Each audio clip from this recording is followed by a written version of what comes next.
Merci. Je suis heureux d'être ici. Bon après-midi.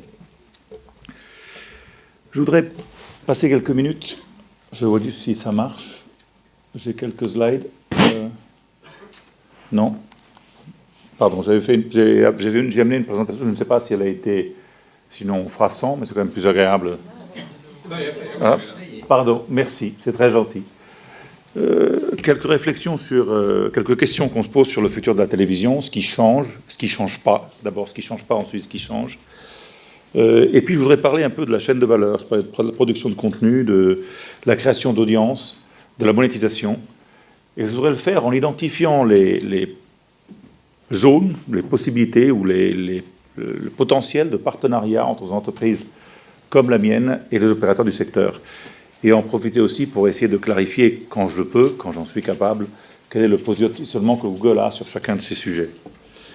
La première chose de laquelle nous sommes chez Google, mais je suis absolument convaincu, et l'image que je vous montre, vous la connaissez tous mieux que moi, c'est que ce qui ne changera pas, c'est qu'on a, et on le voit dans les derniers jours d'ailleurs, on aura toujours envie d'avoir des contenus frais, on aura toujours envie d'avoir ensemble certains contenus dans certains moments. Au moment où il y a une élection, au moment où on a un élément sportif, au moment où on a mariage ou la vie de certaines personnes qui nous intéressent, ce genre de contenu restera toujours important. Ce qui signifie pour moi qu'on ne va pas vers un monde dans lequel on n'aura que des contenus proposés par des usagers uploadés sur les plateformes comme YouTube ou Facebook ou autres. On aura forcément quelque chose qui va rester dans un cadre peut-être broadcast, peut-être délinéarisé dans le sens où ce n'est plus fourni à tout le monde en même temps, mais ce type de contenu resteront toujours absolument fondamental, et donc le rôle du broadcaster, le rôle de la télévision continuera à être extrêmement important dans le futur. D'ailleurs, quand je pense à la télévision, j'aime bien diviser les deux mots, télé à distance, vision. Et je pense que quelquefois, du moins en réfléchissant, on a tendance à regarder la télévision trop en pensant au téléviseur et pas assez à la télévision. Et télévision et téléviseur, c'est pas la même chose. Bon, c'est une manière de m'exprimer qui peut paraître un peu provocatrice, mais je tiens beaucoup à cet élément, parce que je pense que ce qui est en train de changer, en effet, c'est quoi ? C'est qu'on finit par observer tout ça, ces contenus, dans des situations qui sont différentes de celles qu'on avait par le passé. Et un peu la même chose se passe aujourd'hui, je pense, pour la télévision, qu'on l'a vécu pour l'Internet. Pendant les 10 premières années d'Internet, on allait dans un endroit, on s'asseyait, on se connectait à quelque chose et on regardait. Un peu comme à la télé, on s'assoit et on regarde un écran à un certain moment. Avec la mobilité, tout ça change. Et on a toujours tendance à penser qu'avec la mobilité, ce qui va changer, c'est le type de contenu. Les gens veulent des contenus plus courts, veulent des contenus peut-être moins sophistiqués, à pouvoir consommer un peu comme on snack. On a même parlé de snacking et tout ça. J'y crois, mais j'y crois pas. Je ne suis pas convaincu que ce soit vraiment l'enjeu. Personnellement, la conviction que j'ai, c'est quoi ? C'est que cet objet, le téléphone portable, et c'est là où j'aimerais vous parler un peu de Google, parce que là où je pense qu'il y a une approche partenariale qui est importante, en fait, c'est quoi ? Et on a entendu Orange avant. Cet objet, c'est à la fois une télécommande. On voudra commander sa vie avec ça. On a des contenus à l'intérieur qu'on doit regarder sur un téléviseur peut-être, ou regarder sur un autre écran qu'on peut transmettre de l'un à l'autre avec des outils spécifiques. Et on aura envie d'avoir accès à sa vie et à ses contenus à travers ça, parce que ce sera plus facile, à travers des applicatifs ou à travers plusieurs autres mécanismes. Pour moi, le téléphone portable devient un peu l'interface entre soi et son environnement, la télécommande de ma vie, la télécommande de ce que je fais. Et si on le voit dans cette optique-là, à ce moment-là, chacun a un rôle important à jouer dans la chaîne de valeur. Un opérateur comme Google fournit un logiciel comme Android et fait en sorte que le système opérationnel tourne. Un opérateur comme Canal+ a les contenus et la capacité de gérer la relation avec le client sur ces contenus. Et à ce moment-là, une plateforme vaste est quelque chose qui l'intéresse parce que ça donne accès, ça permet aux deux plateformes de se connecter et de fonctionner. Et un opérateur comme Orange, bien évidemment, a un rôle fondamental dans la gestion de l'infrastructure de tout ça. Je profite aussi pour dire que Google n'investit pas peu. On investit les mêmes de niveau de nos chiffres d'affaires que les opérateurs télécoms, en réseau aussi et en infrastructure, parce que croyez-moi, une banque de données, ça ne se fait pas tout seul non plus. Je n'ai pas envie d'insister sur ce sujet-là, parce que je pense qu'on en a très bien parlé avec Orange. Je pense que la croissance de la vidéo est quelque chose qui est clair pour tout le monde aujourd'hui en termes d'importance. Ce que j'ai envie de dire toutefois, c'est qu'on a toujours tendance de penser que la croissance de la vidéo se fasse au détriment d'autres choses. Et ce que je pense, c'est qu'en fait, ce qu'on voit aujourd'hui, c'est que c'est un peu comme la télévision quand elle est arrivée à l'époque. On avait dit ça va cannibaliser la presse, mais en fait, les gens passent plus de temps à voir les médias. Les gens, nous continuons à augmenter le temps qu'on passe sur certains médias, et la cannibalisation est peut-être moins forte que ce qu'on pense, en particulier quand on pense à la télé. Peut-être dans les contenus de cinéma, ça change plus vite, mais en particulier quand on pense à la télé, je pense que cette cannibalisation est moins importante qu'on ne le croit. Bon, encore une fois, sur la vidéo, je n'insiste pas, parce qu'on en a beaucoup parlé avec Orange. J'aimerais insister par contre sur ça. Créer des contenus engageants, atteindre les audiences, monétiser. Alors, encore une fois, le métier de Google, ce n'est pas la création de contenu. Je ne sais pas. On pose la question souvent, est-ce que dans 10 ans, Google sera un opérateur de contenu? Je ne sais pas. La position de Google aujourd'hui, et je pense que Google ne le sait pas non plus, parce que, honnêtement, aucune entreprise ne sait ce qu'on fera dans 10 ans. Ce qui est clair qu'aujourd'hui, c'est que pour nous, ce que nous sommes, c'est un fournisseur de technologie. Et que ce fournisseur de technologie peut être important dans la création de contenu, parce qu'il y a certains moments dans lesquels ce que nous avons comme technologie peut être utile. Alors ça peut être pour la réalité virtuelle, ça peut être aussi, et à mon avis tout aussi important, dans l'analyse qui peut être faite pour comprendre le niveau d'engagement de certains contenus, qu'est-ce qu'ils peuvent amener. Alors là, il y a une collaboration qu'on a fait au moment des élections, je prends le dernier exemple, avec France Télévisions dans ce cas, qui est, pendant qu'on regarde la télévision, les gens vont poser des questions, si on peut réinsuffler ça, on peut ensemble peut-être arriver à créer des contenus qui sont plus engageants, gérer l'interactivité en commun. Je passe aussi une seconde sur un sujet qui, pour moi, est fondamental, qui est, on pense toujours aux normes et aux règles en le sens de réglementation. Là, j'aimerais une seconde l'imaginer aussi au sens de déréglementation. Fabienne Dulac a dit avant quelque chose qui, pour moi, est fondamental. La France a une situation particulière. On a 45% de la population qui regarde la télévision à travers des box. Et aujourd'hui, on dit la publicité ne peut pas être délinéarisée dans les box, c'est-à-dire qu'on ne peut pas fournir des formes de publicité dans la box qui soient spécifiques par rapport à la personne et spécifiques par rapport à l'audience. Voilà, là, je me dis, il y a quelque chose qui, effectivement, est peut-être à réfléchir. Il est clair que si on peut adapter le message à la personne et utiliser l'interactivité, ça augmentera la valeur pour les opérateurs de la télévision, et que si c'est 45% de leur audience, c'est quand même pas neutre, c'est quelque chose qui a son importance. Atteindre les audiences.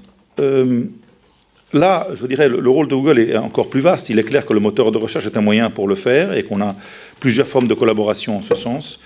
Il est clair que YouTube comme plateforme, aujourd'hui, je pense qu'on est arrivé à mieux le comprendre nous-mêmes et puis le secteur avec nous. C'est pas quelque chose qui va remplacer Canal+ ou aucune télévision, parce que c'est pas le même genre de contenu, c'est pas le même genre d'approche, c'est pas la même manière de regarder. Ça peut par contre être très utile parce que ça permettra de regarder des contenus courts, parce que ça permet de connaître un artiste, de comprendre sa valeur, et de là peut-être diminuer les coûts de production et de l'amener vers la télévision. On commence par quelque chose de moins coûteux, de plus facile à faire. Donc la chaîne de valeur va s'organiser un peu différemment. Ça peut créer des nouvelles possibilités, permettre à des très petits, ceux qui dans la production ont des difficultés, parce que produire quand on est très petit et aller vers le broadcaster, ça a des coûts, ça demande une structure, c'est difficile, alors que des chaînes, des situations comme YouTube permettent de le faire. On commence, on teste, et puis après quand on grandit, on va vers les grands, on va vers la télévision.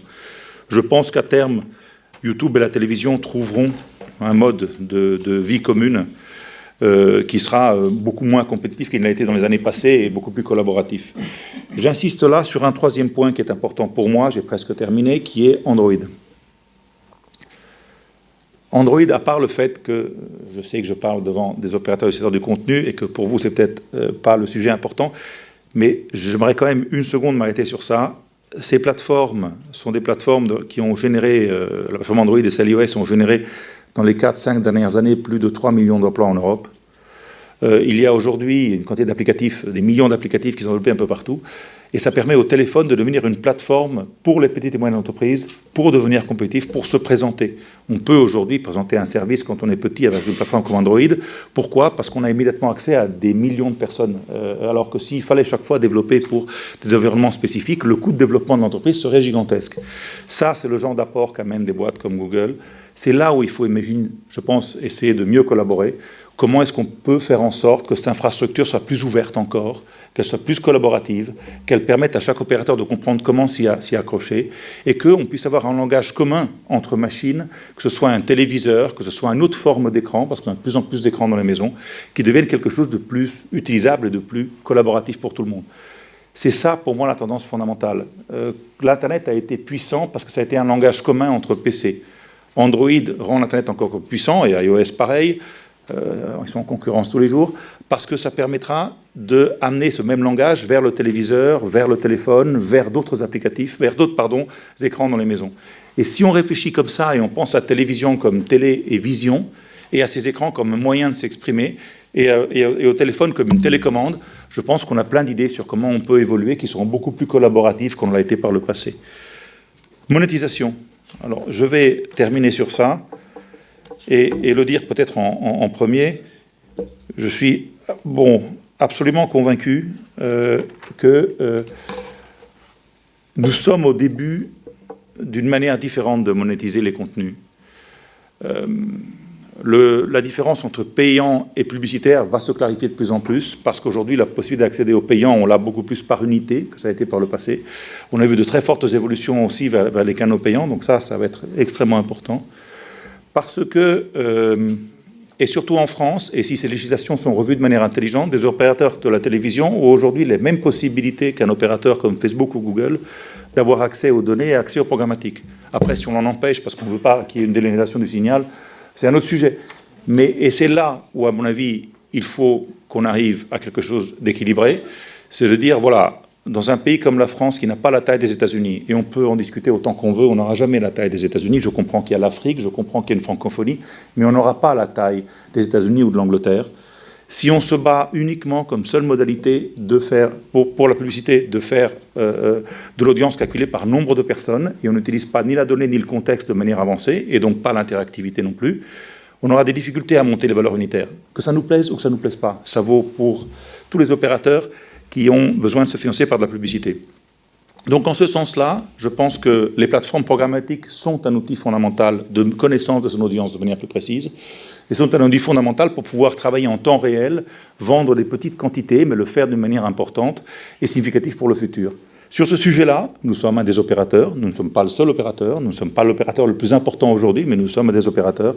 Je pense que là, ce qu'il faudra discuter, c'est comment est-ce qu'on fait en sorte que les opérateurs du secteur de la télé aient le même accès à ce genre de plateforme que peut avoir un opérateur Internet directement, comment il peut mieux valoriser ces formes de publicité, quel nouveau format publicitaire il faut faire et comment il faut évoluer. Je comprends tout à fait que pour un opérateur de télé, de se dire, voilà, c'est difficile pour moi d'évoluer dans ce genre de situation, parce que ces nouveaux formats prennent du temps avant de devenir importants. Comme dans tout business plan, il faut du temps avant qu'un nouveau format prenne une certaine taille, et il y a une balance à faire entre le revenu qu'on a un jour et le futur. Cette balance, à mon avis, on peut la faire en réfléchissant au fait que le nombre d'écrans a grandi de manière très significative, que les audiences ont grandi de manière très importante sur mobile, que des nouvelles modalités de contenu sont aujourd'hui possibles, et que donc, si on arrive à mieux valoriser ça et à utiliser de plus en plus le programmatique dans cette direction, je pense qu'on ira plus loin. Selon des calculs faits par Enders Analysis, je ne veux pas me tromper, c'est ce qu'on a fait avec eux l'année dernière, en 2019, 50% de la vidéo en ligne sera commercialisée par programmatique. Aujourd'hui, on est à 15. Qu'est-ce que ça veut dire ? Qu'est-ce que ça veut dire pour une entreprise comme Canal+? Ça voudra dire quelque chose aussi, parce qu'ils auront des nouvelles possibilités, eux aussi, de financer au-delà du contenu, même à travers la publicité. Qu'est-ce que ça voudra dire, même pour une entreprise comme Orange? Beaucoup de choses. Qu'est-ce que ça veut dire pour une entreprise comme Google? Si on est un opérateur de plateforme et on arrive à diviser chacun dans la chaîne de valeur, la valeur d'une manière logique, je pense qu'on devrait être capable d'être un apporteur de solutions au secteur, un apporteur de technologie, et qu'ensemble, on devrait pouvoir arriver plus loin. La concurrence sur la publicité restera entre opérateurs, mais si chacun a les mêmes conditions, et si on met les conditions de la télévision dans les conditions des opérateurs Internet, je pense qu'on ira tous beaucoup plus loin. Voilà. Alors je ne sais pas si c'est ça, en fait, que j'avais envie de vous dire aujourd'hui. Je vous ai donné un exemple, parce qu'on en a plein d'exemples de choses qui fonctionnent entre la télévision et nous, mais de ces exemples, je suis particulièrement fier, parce que c'est quelque chose qui, pour nous, a demandé un effort. On l'a fait pour la première fois en France, ça a été l'année dernière, avec TF1 durant la Coupe du Monde de rugby, en novembre, et avec M6 et TF1 durant l'Euro. C'est-à-dire qu'on a commencé à utiliser nos technologies pour faire des écrans publicitaires individualisés, de la pub pour la personne, sur téléphone portable, sur tablette, durant ces événements. Et on a pu remarquer non seulement le fait que ces publicités ont été extrêmement vues, que ça a créé une interaction très forte, mais aussi que la valorisation a été équivalente à ce que les télévisions peuvent faire en général sur Internet, avec une valeur unitaire qui était plutôt positive. Donc là encore, mettre la technologie à disposition et que chacun puisse gérer son rôle et faire grandir le gâteau publicitaire commun.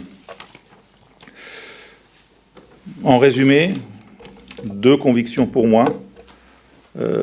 La première, la télévision a un futur important. Et la balance est en train de se faire, le changement est en train d'arriver de manière positive. Et j'espère, et je ferai ce qui est possible pour que Google ne soit pas vu uniquement comme un opérateur de search qui fait de la pub, mais comme un opérateur de techno qui construit des technos ouvertes, dont le but est de créer des liens avec les secteurs industriels avec qui il peut travailler. Voilà, c'est ça, c'est là où on essaie d'amener l'entreprise. Merci. À vous.